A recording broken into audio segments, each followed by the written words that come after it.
اتنا وقت کیوں لگا رہے ہیں؟ ایون اگر ان کا دعویٰ بھی ہے کہ عوام ان کے ساتھ ہے، ان کو لوگوں کی بھرپور حمایت حاصل ہے، موجودہ جو حکومت ہے وہ انڈر پریشر ہے، اور اگر یہی صورتحال ہے تو پھر تو عمران خان صاحب کو بغیر دیر کیے اسلام آباد کی طرف لانگ مارچ کرنا چاہیے۔ لیکن وہ ایسا کیوں نہیں کر رہے؟ اس کی دو تین وجوہات ہیں۔ ایک جو سب سے بڑی وجہ وہ یہ ہے کہ عمران خان صاحب جو لانگ مارچ کر رہے ہیں ان کو پتہ ہے کہ یہ ان کا ایک آخری کارڈ ہے، اور اگر یہ کارڈ ان کا ناکام ہوا تو پھر جو موجودہ جو حکومت ہے اس کے ہاتھ مزید مضبوط ہو جائیں گے، اور جو قبل از وقت انتخابات وہ چاہ رہے ہیں شاید اس کے امکانات جو ہیں وہ بالکل معدوم ہو جائیں گے۔ اور دوسرا یہ ہے کہ ایون 2014 کا لانگ مارچ تھا، اس میں اسٹیبلشمنٹ کا جو ایک سیکشن تھا اس کی عمران خان صاحب کو بھرپور حمایت حاصل تھی، لیکن اس بھرپور حمایت کے باوجود جو 126 دن کا دھرنا انہوں نے اسلام آباد میں دیا، اس کے باوجود وہ اس وقت کی جو پی ایم ایل این کی حکومت ہے، جو وزیر اعظم تھے نواز شریف، ان کو گھر نہیں بھیج سکے۔ اور اب جو صورتحال ہے وہ یکسر مختلف ہے، اب تو اسٹیبلشمنٹ بھی جو ہے وہ ان کے سخت خلاف ہے، اور ایسے موقع پر عمران خان صاحب جب لانگ مارچ لے کے اسلام آباد آئیں گے تو لانگ مارچ کے ذریعے ان کا حکومت پر دباؤ ڈال کے قبل از وقت انتخابات کا اعلان کروانا یا اس حکومت کو مجبور کرنا کہ وہ مستعفی ہو جائے، یہ ناممکنات میں سے لگتا ہے۔ اور اسی وجہ سے جو عمران خان صاحب کے قریبی ساتھی ہیں، جو پارٹی میں ان کے لوگ ہیں، وہ یہ سمجھتے ہیں کہ اسلام آباد جانے میں جلدی نہیں کرنی چاہیے، بلکہ جی ٹی روڈ کے اوپر ہی، کیونکہ پنجاب کے اندر ان کی حکومت ہے، اس طرح کے جلسے جلوس کرنے چاہیے اور کوشش کرنی چاہیے کہ اسی کے ذریعے اسٹیبلشمنٹ کے اوپر اور حکومت کے اوپر ایک دباؤ بڑھایا جائے، اور اسلام آباد پہنچنے سے پہلے ہی اگر کوئی بات چیت کے ذریعے یا اس دباؤ کے نتیجے میں کوئی ان کا مطالبہ مان لیا جاتا ہے تو یہ ان کے لیے بیسٹ پاسبل آپشن ہوگا، اور اسی وجہ سے اس میں آپ کو تاخیر نظر آ رہی ہے۔ لیکن جو تیسری وجہ ہے اور جو میرے خیال میں بہت امپورٹنٹ بھی ہے، وہ یہ بھی ہے کہ اسی ماہ جو سعودی ولی عہد ہے محمد بن سلمان، وہ پاکستان کا دورہ کر رہے ہیں۔ ان کو تاریخوں کا تو ابھی علم نہیں ہے، خود وزیر اعظم شہباز شریف نے اس بات کی تصدیق کی ہے کہ بہت جلد سعودی ولی عہد پاکستان کا دورہ کریں گے۔ تاریخوں کا تو اعلان ابھی نہیں ہوا، لیکن توقع یہی کی جا رہی ہے کہ ان کا یہ دورہ اس ماہ کے وسط میں 15 نومبر کے آس پاس ہونے کا توقع ہے۔ اور یہ وزٹ امپورٹنٹ ہے گیون دا فیکٹ کہ سعودی عرب جو ہے ہمیشہ جو معاشی پاکستان کی مشکلات ہیں اس میں اس نے پاکستان کی مدد کی ہے، اور ابھی بھی اس حکومت کو توقع ہے کہ اگر سعودی کراؤن پرنس محمد بن سلمان پاکستان آتے ہیں تو یقینی طور پر پاکستان کی معیشت کے لیے کسی پیکج کا وہ اعلان کر سکتے ہیں، اور جس طرح کے پاکستان کو معاشی چیلنجز درپیش ہیں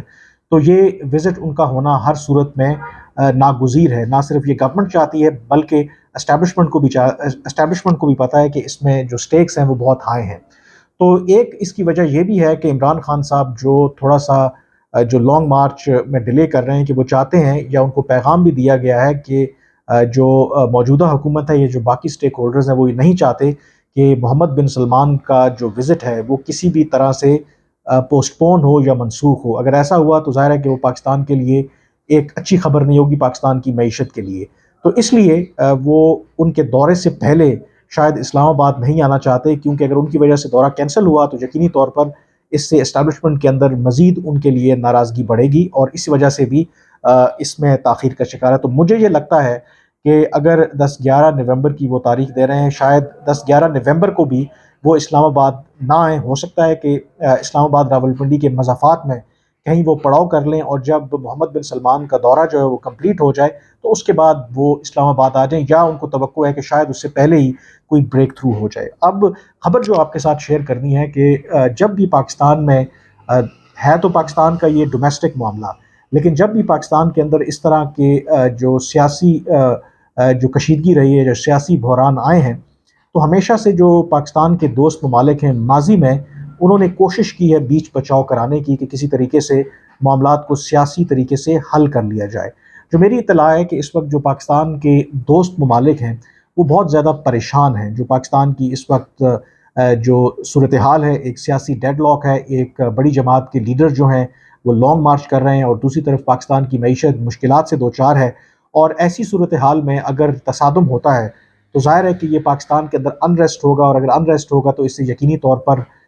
جو پرابلمز ہیں پاکستان کے اندر بڑھیں گی، اور جو پاکستان کے دوست ممالک ہیں ان کے انٹرسٹس کو بھی دھچکا لگنے کا خطرہ ہے۔ تو دو ممالک جو میری اطلاع ہے، ایک سعودی عرب اور دوسرا چین،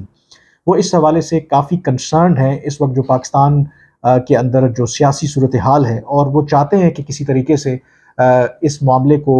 اچھے طریقے سے سلجھا دیا جائے، اور اس میں خاص کر کے جو سعودی عرب ہے وہ بیہائنڈ دا سین کہیں نہ کہیں کوشش بھی کر رہا ہے کہ تمام فریقین بیٹھ کے اس کا کوئی حل نکال لیں، اور یہ کوئی نئی بات نہیں ہے۔ ماضی میں ہم نے دیکھا ہے کہ جب جب پاکستان میں اس طرح کا سیاسی بحران آیا تو اس طرح جو پاکستان کے دوست ممالک ہیں انہوں نے اپنا کردار ادا کیا۔ 1977 میں جب اس وقت ایک اپوزیشن کا جو اتحاد تھا اس نے ذوالفقار علی بھٹو کے خلاف ایک تحریک چلائی جو بڑی خونی تحریک تھی، اس میں کئی قیمتی جانیں ضائع بھی ہوئیں اور بہت زیادہ تناؤ تھا، تو اس وقت جہاں تک صورتحال تھی کہ جو سعودی عرب کے پاکستان میں سفیر تھے وہ آن بہاف آف جو اپوزیشن کا الائنس تھا PNA، وہ آن بہاف آف اپوزیشن وہ ذوالفقار علی بھٹو کی حکومت کے ساتھ اس وقت مذاکرات کر رہے تھے، جہاں تک اتنی ویزیبل سعودی عرب کی پاکستان کے سیاسی معاملات میں یا سیاسی معاملات کو ڈائیلاگ کے ذریعے حل کروانے کے حوالے سے جو ان کا کردار تھا وہ اپنا ادا کر رہے تھے۔ وہ الگ بات ہے کہ جس دن مذاکرات کہا جا رہا تھا کہ کامیاب ہو گئے ہیں یا کامیاب ہونے والے ہیں، اسی روز جنرل ضیاء الحق نے ذوالفقار علی بھٹو کا تختہ الٹ دیا اور پھر وہ مذاکرات کی ساری کوششیں ناکام ہو گئیں۔ اس کے بعد بھی اگر آپ چلے جائیں تو پاکستان کے اندر جو ہے، اس کے بعد بھی اگر آپ چلے جائیں تو پاکستان کے اندر جو ہے اس طرح کے مسائل آتے رہے ہیں، جب ہم نے دیکھا کہ جو بیرونی ممالک ہیں انہوں نے بہت زیادہ اپنا کردار ادا کیا۔ اس میں سعودی عرب کی مثال اگین بڑا پرومیننٹ رول انہوں نے ادا کیا 1999 میں جب ملٹری کو ہوا اور نواز شریف کو عمر قید کی سزا سنا دی گئی پلین ہائی جیکنگ کیس میں، لیکن پھر سعودی عرب نے مشرف کے ساتھ مذاکرات کر کے نواز شریف اور ان کے پورے خاندان کو وہ لے گئے سعودی عرب، اور تقریباً 7 سال تک وہ وہاں پہ رہے۔ اور پھر جب تحریک چلی وکلا کی 2007-8 میں، تو اس وقت جنرل مشرف جو ہیں وہ مشکلات سے دوچار تھے، ان پر دباؤ تھا کہ وہ مستعفی ہوں، اور بلکہ جو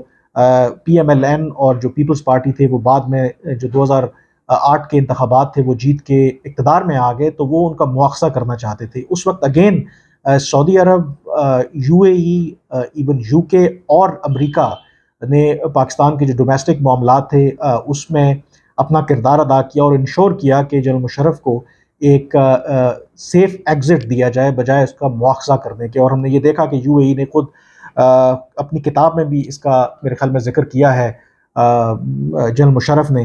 کہ ان کو بعد میں کئی لاکھوں ڈالرز بھی دیے گئے UAE کی طرف سے تاکہ وہ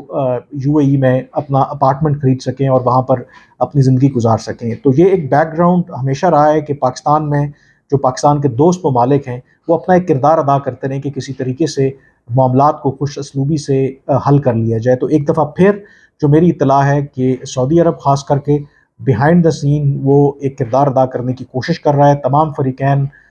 کو یہ انکریج کر رہا ہے کہ مذاکرات کے ذریعے اس کا حل نکالا جا سکتے۔ اب وہ اس میں کس حد تک کامیاب ہوتے ہیں یہ تو آنے والا وقت ہی بتائے گا۔ فی الحال آج کے وی لاگ سے اتنا ہی، مجھے اجازت دیجیے، اللہ حافظ۔